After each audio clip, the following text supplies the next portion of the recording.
Bueno, aquí estamos nuevamente con otro video, ahora con las tablas de datos. En esta presentación se muestra cómo confeccionar tablas de datos con ejemplos en diferentes temas. ¿Qué es una tabla de datos? Básicamente es un cuadro resumen donde se organizan los datos en filas y columnas. Es muy importante elegir bien los nombres de esas filas y columnas. Esta técnica es un método gráfico y ayuda a visualizar mejor la información, ya que me permite compararla y concentrarla de forma muy ordenada. Aquí tenemos el primer ejemplo. Realicé una encuesta para saber cuál es el color favorito de niños y niñas de 5 años.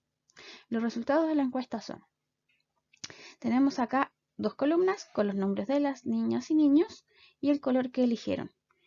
Estos datos que están presentados de esta forma se llaman datos brutos. Y ahora veremos cómo podemos ordenar los datos brutos en una tabla.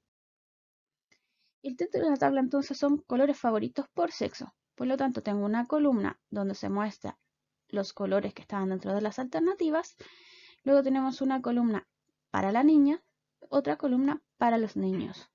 Entonces, según mis datos, 2 niñas eligieron el color rojo como su color favorito, 3 el azul, 1 el amarillo, 1 el verde y 1 el rosado. Y en los niños, 2 prefirieron el rojo, 1 el azul, 2 el amarillo, 1 el verde y 0 el rosado. Tenemos 8 niñas en total, 6 niños por otro lado, y en total de la encuesta mi grupo de estudio fueron 14 niños y niñas. Estos datos entonces están organizados en una tabla resumen, que fue lo que explicamos anteriormente. Y el criterio fue la relación entre el color favorito y la elección por el sexo de los infantes. Entonces, para aprovechar mejor este tipo de tablas, tenemos que trabajar los datos, procesarlos, manipularlos un poco, y eso lo vamos a ver en la siguiente. Entonces, uno de los análisis más básicos o procesamientos más básicos que se puede hacer es calcular el porcentaje. Entonces, tenemos que el 25% de las niñas prefirió el color rojo. Otro 37% de las niñas prefiere el azul. El 12,5% prefiere el amarillo y el 12,5% el verde y el 12,5% el rosado. Y así lo mismo con los niños y con el total. Entonces, en total de mi grupo de estudio sin diferenciar por sexo, el 28,57% prefiere el rojo. Y aquí hay un empate con el color azul. Luego van bajando las preferencias, solo 3 prefieren el amarillo, que es el 21,42% de la muestra total, y el 14,28% de la muestra total prefiere el color verde, y el rosado solo un 7,14%. Entonces aquí tenemos un procesamiento de nivel básico, que es el cálculo de porcentaje. También se pueden realizar otros tipos de cálculos más, los vamos a ver con otro ejemplo. Tenemos acá el segundo ejemplo entonces. Tenemos 12 sujetos de estudio donde se muestra su edad, el peso antes de la pandemia y el peso final después de la pandemia. Entonces nuevamente acá presentamos de forma ordenada, como tenían que presentarlo en su etapa número 2, los datos brutos. Y ahora vamos a... Bueno, acá tenemos la tabla. Le puse de título tabla de edad y diferencia de peso, ya que esta es la relación que estoy estudiando en este caso. Por este motivo aquí no sale el sexo porque no era motivo de estudio en esta investigación. Organicé las edades desde el más pequeño hasta el más grande o el mayor del grupo. Los datos para el sujeto de 15 corresponden a los que estaban para el sujeto de 15 en la diapositiva anterior. Este sujeto pesaba 50 kilos antes de la pandemia y después de la pandemia 52. Por lo tanto, el primer análisis más básico que debo realizar o el primer procesamiento es sacar la diferencia. Por lo tanto, la diferencia es de 2 kilos de aumento de peso, por lo tanto es un número positivo.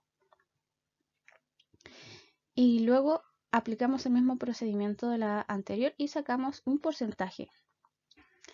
Pero es la diferencia de peso en porcentaje de masa. Significa que este sujeto número 1 que tenemos acá, que tiene 15 años, aumentó un 4% su masa corporal.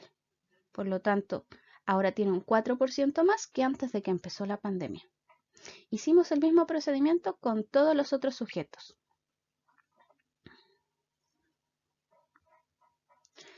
Ahora veamos qué otro tipo de procedimiento podemos desarrollar con estos datos. Acá tenemos otro procedimiento donde tengo la tabla según el rango etario y promedio de aumento. ¿Qué es un rango etario? Significa que agrupé las edades por edades en rangos de 10.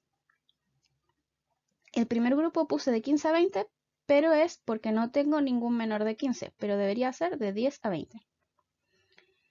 Luego tenemos de 21 a 30, de 31 a 40, de 41 a 50, de 51 a 60. O sea, cada rango tiene 10 años. Por lo tanto, el número de individuos son los que yo encuesté que pertenecen a ese rango. Entonces, en el primer rango de 15 a 20 solo habían 4 individuos. Y luego, en la tabla anterior habíamos calculado el aumento de peso en kilos. Entonces, ¿cuál nuevo procesamiento que hice? Fue sacar el promedio del aumento en kilos de las 4 personas que pertenecían al rango de 15 a 20. Entonces, ese promedio es de 1.5 kilos. ¿Pero qué es el promedio? Entonces, esto simplemente se calcula sumando todos los números y dividirlos por la cantidad de individuos. En este caso, 4. Entonces, ¿qué hice? Sumé los pesos de los 4 individuos que están en este rango y luego lo dividí en 4. Por eso me dio 1.5. Realicé lo mismo con cada rango. En el rango de 31 a 40 también habían 4 individuos. En el de 41 a 50 solo 3 individuos. Y en el de 51 a 60 había solo un individuo. Es por este motivo que siempre se piden que las muestras sean grandes. Por eso, para los que eligieron el método cuantitativo se les solicitó al menos 15 datos, porque mientras más grande sea su grupo de estudio, es más fácil analizar estos datos y sus resultados, ya que no tendríamos el problema de que haya un rango que no tenía individuos de estudio o que haya un rango donde solo hay uno. La idea es que los grupos sean todos de la misma cantidad de individuos y ojalá sobre los 5, para poder validar las conclusiones del estudio.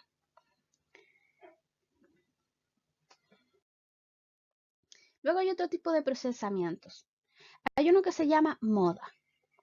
Entonces, la moda es el dato con mayor frecuencia. En palabras simples, es el dato que se repite más. En este caso, saqué también el dato de la diferencia de pesos de la primera tabla de este ejemplo. Y encontré que este dato se repite, el aumento de peso de 11 kilos, pero también se repite el de 7. Por lo tanto, tenemos dos datos que tienen la misma frecuencia. Esto se llama bimodal porque tenemos dos modas en este ejemplo. Sin embargo, calcular la moda para una muestra tan pequeña, donde la frecuencia mayor es 2 y la menor es 1, o sea, no hay tanta diferencia, no es relevante para mi investigación, ya que esta diferencia es poco marcada. Si yo tuviera 20 datos y uno se repite 7 veces, entonces ahí sí tengo una moda marcada porque la frecuencia es mucho mayor que el resto. Podría tener un dato que se repite 7, un dato que se repite 5, un dato que se repite 4 y finalmente el otro se repite muy poco o no se repite. Por lo tanto, en ese tipo de investigaciones sí sería prudente tal vez calcular la moda, pero en este ejemplo no es relevante. Por lo tanto, es muy importante pensar en qué procesamiento voy a realizar.